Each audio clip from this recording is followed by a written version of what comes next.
With huge sums of money and priceless job opportunities on the line, it's clear why contestants would be keen to take part in Hell's Kitchen. But for some, is the fame and screen time just as much of a draw? When Raj Brandston exploded into Hell's Kitchen in 2010, he made a big impression on Gordon, the other chefs, and the disbelieving viewers at home. Oh my God. Holy shit, we got a Mr. Miyagi! Raj made so many laughable mistakes during his time in the competition that some fans were convinced he had been planted to add drama. The dough says you can't roll it. Roll the f***ing pizza dough. Here's more mozzarella. Roll the f***ing pizza dough, what are you doing? As evidence, fans pointed out that he managed to avoid elimination for 3 long weeks, despite seeming to drive Gordon to distraction. Say that again? No, yes, chef. Say that. Don't spit go away in my face. Say that again. Say that again. Yes, chef. Raj was working as a professional chef before he entered the competition, and had already enjoyed some time in front of the camera.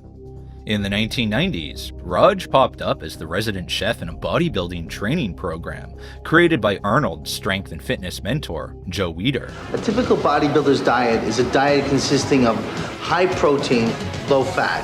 Raj was seen serving up huge plates of vegetables and protein to bodybuilding hopefuls to fuel their training. He even shared their go-to dishes. A pancake. Then they'll have a pasta with vegetables. Then further, they'll have grilled seafood. That all sounds strangely familiar. This is a seafood and vegetable pancake. My God. While Gordon had to admit that the seafood tasted good, he wasn't impressed by the presentation, calling it a mess as he poured liquid off the plate. It may not have been much to look at, but he did seem to have made more effort with his pancake than with the food he served to the unsuspecting gym-goers. In season 14, Chrissa Schremmer made a less than sweet first impression with her signature dish, which she admitted came from an unusual idea. I was in the cookie aisle. I was trying to get ideas, and I have ginger cookies. Ginger crusted cookie. chicken breast. Telling her he was glad she was inspired by cookies and not pet food during her shopping trip, Gordon told Chrissa that the combination was hideous, and he awarded her just 1 out of 5. She wasn't sure what to do during dinner prep and was unusually nervous before service started. Would any of you mind if Chrissa disappears to the bathroom before she pees her knickers? Okay, Chrissa, off you go. Having missed the briefing, but made it back to her station, Chrissa was clearly out of her depth, and it was no surprise to many when she was the first eviction that season. Chrissa's TV experience clearly didn't put her off, because she was spotted on The Price is Right Christmas showcase 3 years later. We haven't managed to find out whether she was a big winner, but she certainly looked happy to be taking part in the game. Hell's Kitchen's favorite villain, Season 9's Elise Wims, popped up on the slopes of Whistler in 2015 when Bravo launched its new reality series, Après Ski. As part of a luxury concierge service catering to wealthy clients, Elise was expected to provide the best dining experiences for a range of guests. You wanted a unique food experience, so here it is. I've been a chef all my life. It's just in my blood. But as all Hell's Kitchen fans will remember, Elise wasn't known for working and playing well with others. When she appeared on Season 9, she finished 3rd, but it was her constant arguments and lack of respect for the other chefs that got the viewers' attention. As well as being unapologetic about her loud and confrontational nature, Elise also seemed to find it hard to own up to her mistakes. I see myself as a natural-born leader. I do have a big mouth, but I know how to use it. Entrees is vegetarian lobster cavallini. It should be no surprise then that her time in the mountains didn't go smoothly. I've seen plenty of men like you. They got a problem with a woman being in this position. It just seems like a really hostile environment. The show lasted just 1 season, and Elise returned to Hell's Kitchen alongside her fellow All-Stars 2 years later. And she hadn't changed. I'm still the same Elise who really doesn't care what people think. It's okay. You can hate me. In season 16, Pat Tortorici didn't have much time to make an impression because he was the first boot of the 18 contestants. The 47-year-old culinary instructor actually started out pretty strong with his signature dish. Have a sea bass with a light citrus risotto. Not a bad job. I mean, I'm going to give it a 3. Thank you. That's why it was surprising that he struggled with the risotto during dinner service, leading to his nomination that night. And though others in the team had also messed up, Chef Ramsay was clear about his decision. Give me a jacket. Get out of Hell's Kitchen. That is all. That wasn't Pat's first brush with fame, though. In 1999, Pat had appeared on Jeopardy, where he became a champion. He posted a throwback photo when his Hell's Kitchen season was airing, and was excited to see whether he'd be a winner once again. Sadly, it didn't work out quite as well for him the second time around. Canadian documentary series Dark Side of the Ring offered a look behind the scenes of professional wrestling, and featured an episode devoted to larger-than-life WWF Hall of Famer Luna Vachon. As they delved into her background and family, a familiar face popped up, along with a son of his own. It was nuts. Like, she would show up to my elementary school with a snake. I'm so embarrassed. I hate to say it, I was. It turns out that Van Hurd from season 6 comes from a family packed with Canadian wrestling royalty. His father and uncle were a fearsome tag team, and his mother had an intense ring persona with a snarling, villainous character. But that didn't scare Van. I used to always think wrestling was real. Like, when you're a kid, you think it's real.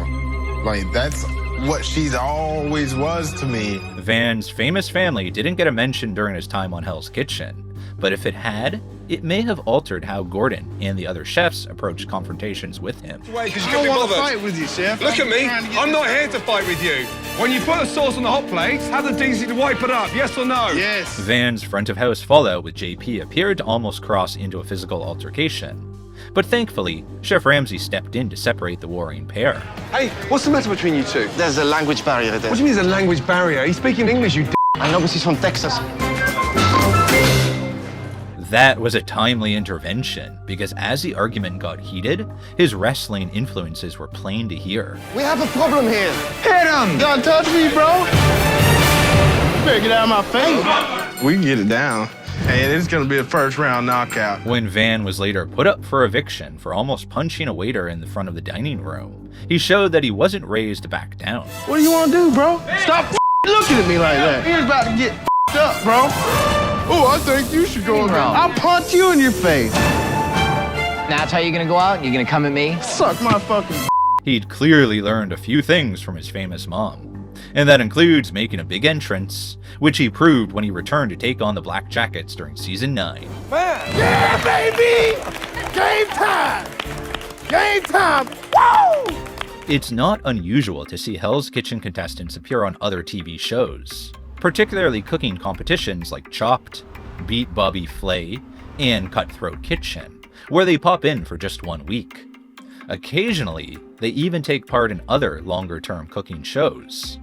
In season 19, Lauren Lawless was one of the 18 chefs competing for the head chef's role at the new Hell's Kitchen restaurant in Lake Tahoe. Everyone calls me Flawless Lawless, from the way I dress to the way that I present my food. Okay, flawless, lawless. Let's see what you got. Unfortunately for Lauren, she was eliminated in 10th place after the Cook for Your Life challenge, despite Chef Ramsay telling her he admired her strength and her talent in the kitchen. If you need any help after this competition, my door is definitely open. Fans of cooking shows may have thought Lauren looked familiar, as she had appeared on another viewer favorite 4 years earlier. Lauren auditioned for season 8 of MasterChef and qualified for the top 40, but she didn't get a white apron or make it to the top 20. Lauren obviously enjoyed her time in the spotlight, as she went on to take part in the Roku Sushu Master, Chopped, and Gastronauts. Season 6's Lovely Jackson also hoped for a longer run when she signed up for Food Network's Star. Lovely only lasted 4 weeks in Hell's Kitchen before she was nominated for the 4th time for her slow performance and constant excuses. Lovely. Take your jacket off and leave Hell's Kitchen. It's not too lovely leaving Hell's Kitchen. She didn't do much better when she returned to TV a few years later, leaving Food Network's Star after 5 weeks. But after serving up donuts she had made from pre-packaged dough, we can't say we're surprised she didn't go on to win. It's not just the contestants who get spotted on other shows. Gordon often invites his Hell's Kitchen sous chefs to take small parts in other projects. Gordon invited James Avery from the Blue Kitchen staff to join him for an episode of 24 Hours to Hell and Back, where the pair took part in a complicated ploy to trick the restaurant staff. James was known for upholding Gordon's high standards in the kitchen, and on occasion demonstrating them too. 2 chicken, 2 Wellington, 2 chicken, 2 Wellington, 1 salmon, 3 Wellington, Hurd. I got this. At the failing restaurant, James had his face completely covered in a leathery latex mask and played the part of a strange British airline pilot, hoping the restaurant owners would think he was Gordon undercover. I must say, that was one of the most underwhelming meals I've had in quite some time. Instead, Chef Ramsay was actually wearing a long fake beard and baseball cap, and pretending to be a cameraman. Despite not being introduced in the background, or being acknowledged by Gordon, Season 10's Clemenza could also be seen in the background, sampling the food. Chef James also popped up in Kitchen Nightmares, when Gordon was struggling to get the kitchen at Irish restaurant The Grasshopper running smoothly. The team Ramsay was left with was out of their depth, and he realized he had a local contact who might be able to turn things around. This guy's worked at some of the best restaurants in America. Hey, Chef. Good to see you. You too. He's not only a chef, he's Irish. When Gordon tried to improve the fortunes of Californian restaurant Lido di Manhattan, he faced some huge obstacles. Young and inexperienced owner Lisa kept running to the bathroom in tears, and the kitchen team folded under the pressure of Chef Ramsay's expectations. Hello? We're giving up. Bye. Arturo? We're giving up, sir. Yeah, I know you're giving Okay. up. Why? Why? With the kitchen empty and the dining room full, Gordon knew who just to call, and another of his trusty Hell's Kitchen sous chefs arrived to save the day. Scott's here. Yeah, look, he's here to help.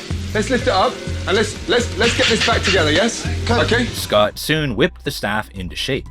That's no surprise, as he's known on Hell's Kitchen as being even scarier than Gordon when he loses his temper.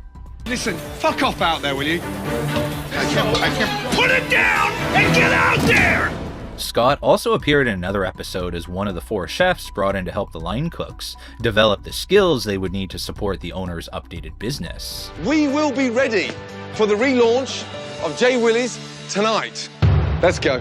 Gordon had Hell's Kitchen sous chef Andy Van Willigen working behind the scenes on many episodes of Kitchen Nightmares. She had already proved herself as his right-hand woman in front of the camera. Chef, I have to drag on one of my chickens. It's a little pink. I'm gonna hold it. I've got a clue what she's saying. She needs 1 more minute on her chicken. Despite being hired to train the kitchen staff off camera in the Nightmares restaurant, Andy found herself central to the action when she was helping at Park's Edge in suburban Atlanta. Best friends Richard and Jorge called in Gordon after a fallout with the local community had left their dining room empty. To increase footfall, Ramsay revamped the menu, adding more contemporary items, which line cook Matt took exception to. When Andy went behind the line to start training, Matt became angry that he was expected to fry food in a fine dining restaurant. You won't cook a chicken wing? No, what's that? Don't feel comfortable frying a chicken wing.